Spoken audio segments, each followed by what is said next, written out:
Good morning once again. Geography MCQ का ये class दूसरा है। पहला क्लास आप नहीं देखे हैं तो उसे भी कवर कर लें।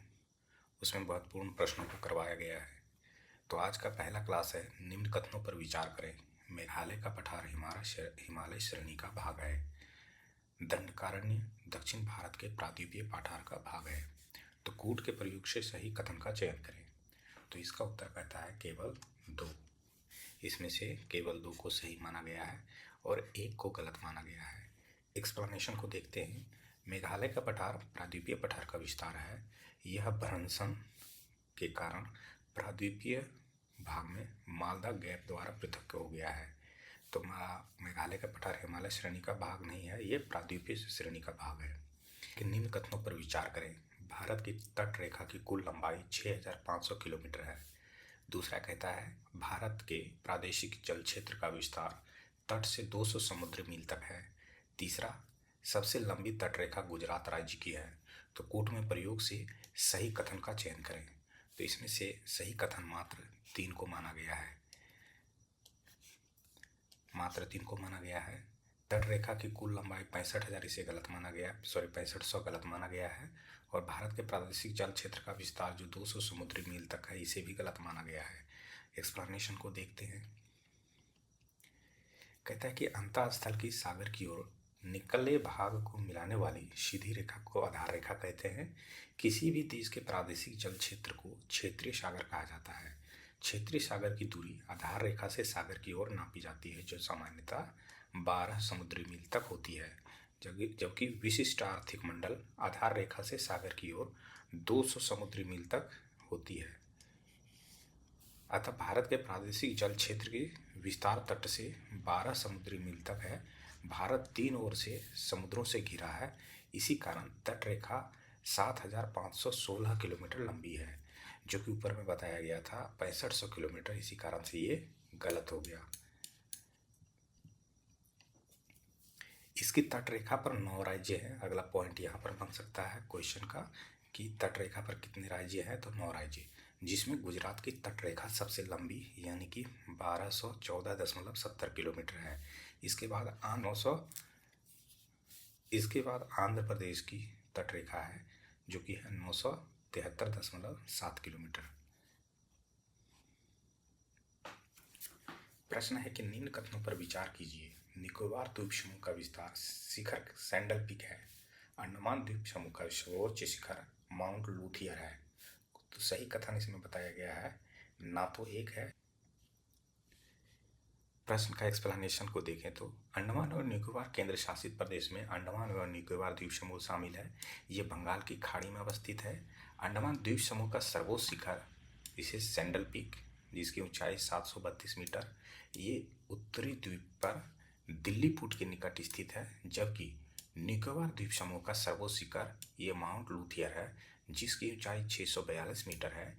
ये ग्रेट द्वीप पर स्थित है।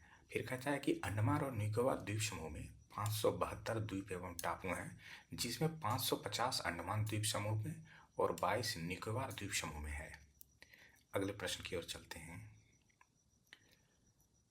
प्रश्न है कि अरावली एवं विंध्य श्रृंखलाओं के मध्य कौन सा पठार स्थित है। तो इसका उत्तर है ए, मालवा का पठार। ज्योग्राफी का ये अलग चैप्टर है, जिसका हेडिंग है भारत का अपवाह तंत्र, नदियाँ, झील और झरने। तो इससे भी बहुत सारे क्वेश्चन बनते हैं। पहला प्रश्न है कि निम्नलिखित नगरों में अलकनंदा एवं भागीरथी कहाँ मिलकर गंगा नदी बनाती है। तो इसका उत्तर होगा देव प्रयाग। एक्सप्लेनेशन को देखें, क्योंकि एक्सप्लेनेशन छोड़ने का मतलब है कई ऐसे प्रश्नों को छोड़ देना जिससे कि महत्वपूर्ण पॉइंट बनता है। तो कहता है कि अलकनंदा और भागीरथी देव प्रयाग में मिलकर गंगा नदी कहलाती है। फिर कहता है धौली और विष्णु गंगा का संगम विष्णु प्रयाग कहलाती है। फिर कहता है कि अलकनंदा और पिंडारा का संगम कर्ण प्रयाग कहलाती है। इसके अलावा अलकनंदा और मंदाकिनी का संगम रुद्रप्रयाग कहलाती है। तो इस प्रकार से इसे रट लें।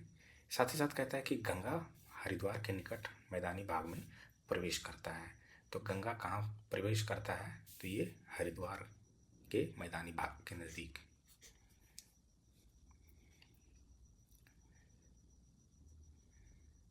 प्रश्न है कि तेल नदी निम्नलिखित नदियों में से किसकी सहायक नदी है?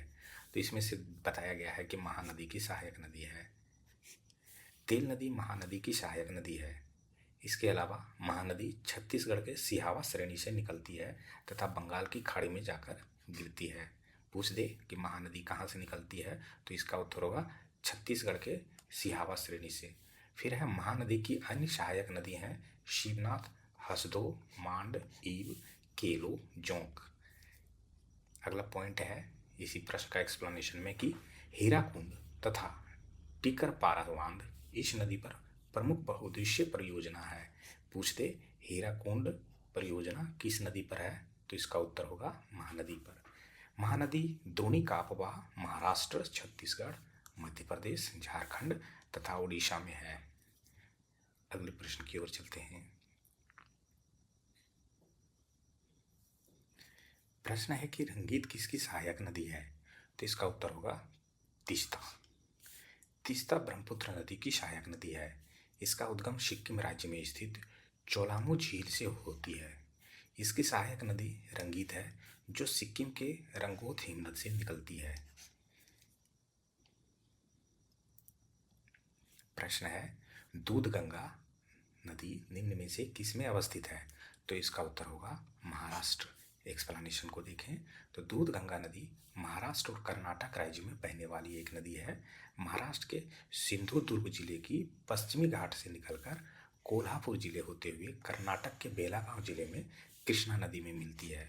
पूछते कि दूधगंगा नदी अंतिम में किस नदी में मिलती है, तो उसका उत्तर होगा कृष्णा नदी। प्रश्न है निम्न नदियों में से कौन सी एक हिमालय की तीनों श्रेणियों को पार कर काटती है, तो इसका उत्तर होगा सतलज।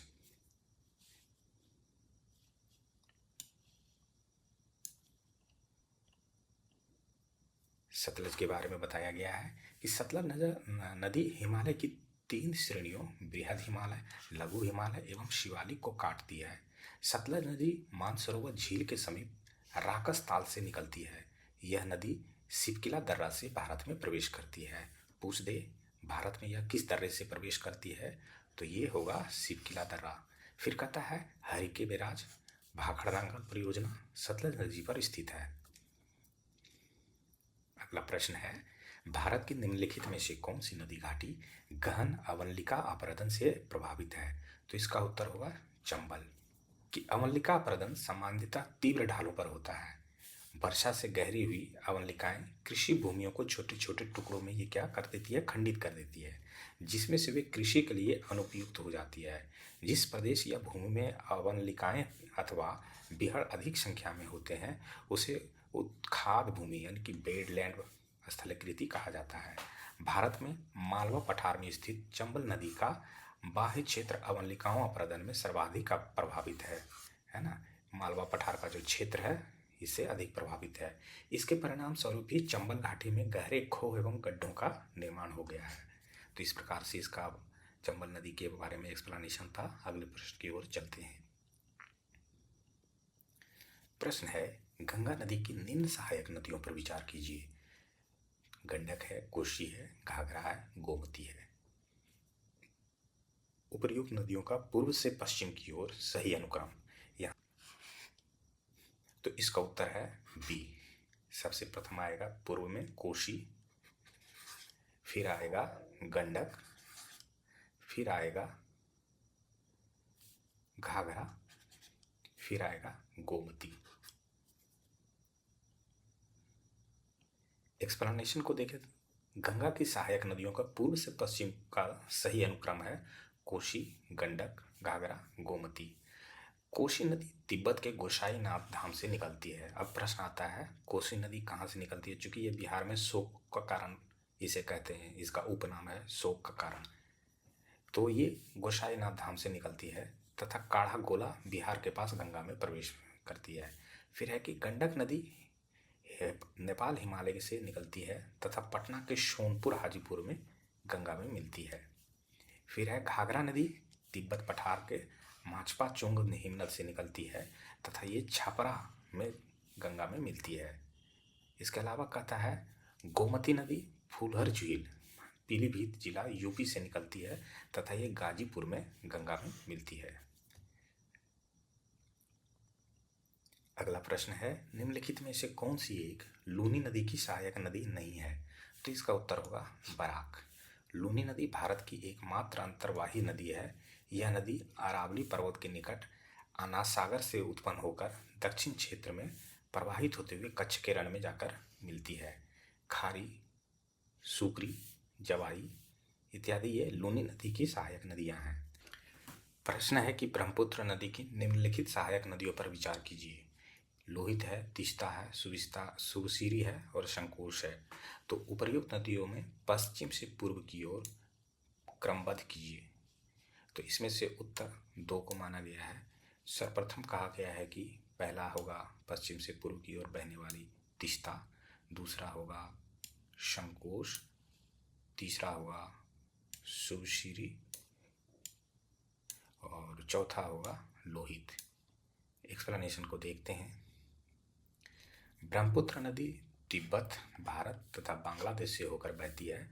ब्रह्मपुत्र नदी का उद्गम तिब्बत के दक्षिण में मानसरोवर के निकट जमायुंग दुंग नामक हिमानी से हुआ है। ब्रह्मपुत्र नदी को तिब्बत में शांगपो, अरुणाचल प्रदेश में दिहांग, असम में ब्रह्मपुत्र तथा बांग्लादेश में जमुना के नाम से जानते हैं। सुबसिरी, तीस्ता, तोरशा, लोहित, बराक आदि ब्रह्मपुत्र की उप नदियां हैं।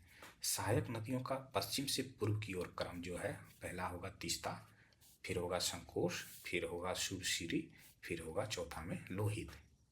अगले प्रश्न की ओर चलते हैं। प्रश्न है, सिंधु नदी की निम्नलिखित सहायक नदियों को उत्तर से दक्षिण की ओर व्यवस्थित कीजिए। अब ये होगा उत्तर से दक्षिण की ओर। तो सिंधु नदी में ऑप्शन दिया गया है, चिनाब है, झेलम है, रावी है, सतलज है। तो इसका उत्तर डी को बताया गया है। डी में है सर्वप्रथम झेलम का नाम आएगा, फिर आएगा चिनाब का, फिर आएगा रावी का और अंत में आएगा सतलज का। प्रश्न है, निम्न में से ब्रह्मपुत्र की सहायक नदी है। जिसमें से 3 ऑप्शन दिया गया है, मानस है, तीस्ता है, धनसरी है। तो कूट के माध्यम से सही कथनों का चयन करें। तो 1, 2 और 3 तीनों को सही माना गया है ब्रह्मपुत्र की सहायक नदियों में। देखते हैं एक्सप्लेनेशन में। ब्रह्मपुत्र नदी की सहायक नदियां हैं मानस, तीस्ता, कामेगा, धुनसिरी, धनसिरी, बूढ़ी दिहांग, दिहांग और कफिली है। ब्रह्मपुत्र को तिब्बत में शांगपो, अरुणाचल प्रदेश में दिहांग, असम में ब्रह्मपुत्र और बांग्लादेश में जमुना के नाम से जाना जाता है, जो कि हम लोगों ने उपर्युक्त प्रश्नों के एक्सप्लेनेशन में भी चर्चा किया। अगले प्रश्न की ओर चलते हैं। प्रायद्वीपीय भारत के संदर्भ में निम्न कथन पर विचार करें। यहाँ की प्रमुख नदियों का उद्गम पश्चिमी घाट से होता है। यहाँ की प्रमुख नदियाँ पूर्व की ओर प्रवाहित होती है। कूट के माध्यम से सही कथनों का चयन करें। तो इसका उत्तर होगा 1 और 2 दोनों। यहाँ की प्रमुख नदियाँ का उद्गम क्या है, पश्चिमी घाट है और यहाँ की प्रमुख नदियों की पूर्व की ओर ये प्रवाहित होती है। एक्सप्लेनेशन को देखते हैं। प्रायद्वीपीय भारत की प्रमुख नदियों का उद्गम पश्चिमी घाट से होता है। पश्चिमी घाट से निकलकर पूर्व की ओर प्रवाहित होने वाली नदियां लंबे मार्ग का अनुसरण करती है तथा डेल्टा का निर्माण करती है। साथ ही कहता है कि पश्चिमी घाट से निकलकर पश्चिमी घाट की ओर प्रवाहित होने वाली नदियां कठोर चट्टानों से होकर। प्रश्न है, नर्मदा नदी के संदर्भ में दिए गए कथनों पर विचार करें। यह भ्रंश घाटी से होकर बहती है। दूसरा है, प्रायद्वीपीय भारत की दूसरी सबसे बड़ी नदी है। कूट के माध्यम से सही कथनों का चयन करें। तो इसमें से मात्र 1 को सही माना गया है, 2 को गलत माना गया है। देखते हैं क्यों गलत माना गया है। नर्मदा नदी का उद्गम मैकाल पर्वत पर स्थित अमरकंटक चोटी से है। अरब सागर में गिरने वाली प्रायद्वीपीय भारत की ये सबसे बड़ी नदी है।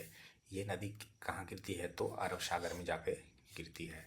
इसके उत्तर में विंध्याचल और दक्षिण में सतपुड़ा पर्वत है। दोनों पर्वतों के बीच एक भ्रंश घाटी है जिससे होकर नर्मदा नदी बहती है। इसी कारण ये पश्चिम की ओर बहती है। प्रायद्वीपीय भारत की सबसे बड़ी नदी गोदावरी और दूसरी बड़ी नदी कृष्णा है। ये भी इम्पोर्टेंट प्रश्न है, पॉइंट है, जो कि यहाँ से भी प्रश्न बन सकता है कि प्रायद्वीपीय भारत की दूसरी सबसे बड़ी और पहली सबसे बड़ी और दूसरी सबसे बड़ी नदी कौन सी है, तो इसे ध्यान से देख लें।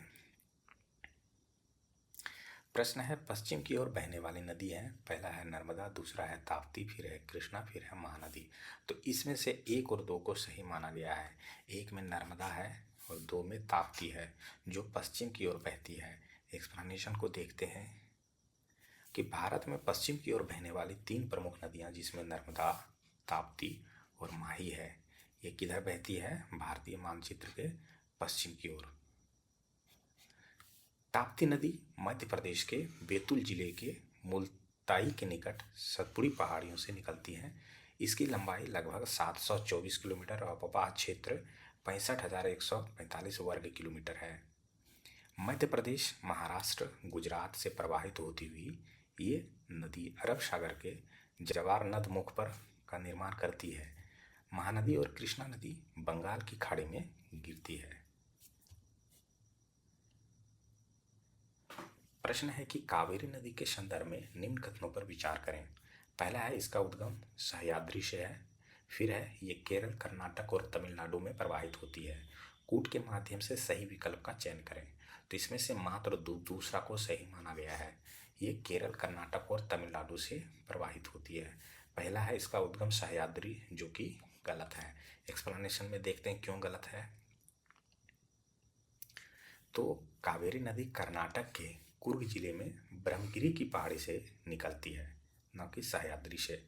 इसकी ये 805 किलोमीटर लंबाई तथा 87,900 वर्ग किलोमीटर इसका अपवाह क्षेत्र है। फिर कहता है कि यह तिरुचिरापल्ली के निकट बंगाल की खाड़ी में मिल जाती है। कहाँ मिलती है? तो बंगाल की खाड़ी में तिरुचिरापल्ली से के निकट मिलती है। इसका अपवाह क्षेत्र केरल में 3% है, कर्नाटक में 41% है, तमिलनाडु में 56.1% में विस्तृत है। पहाड़ी से नीचे उतरने के पश्चात कावेरी नदी दक्कन के पठार में प्रवाहित होती है, जहाँ यह श्रीरंगपट्टनम, शिव समुद्रम एवं श्रीरंग द्वीपों का निर्माण करती है। कौन कौन से द्वीपों का निर्माण करती है, तो यहाँ पर देख लें। तो ये तो था MCQ का क्लास 2 ज्योग्राफी से। अगर वीडियो पसंद आया हो तो कृपया लाइक और सब्सक्राइब करना ना भूलें। तब तक के लिए धन्यवाद।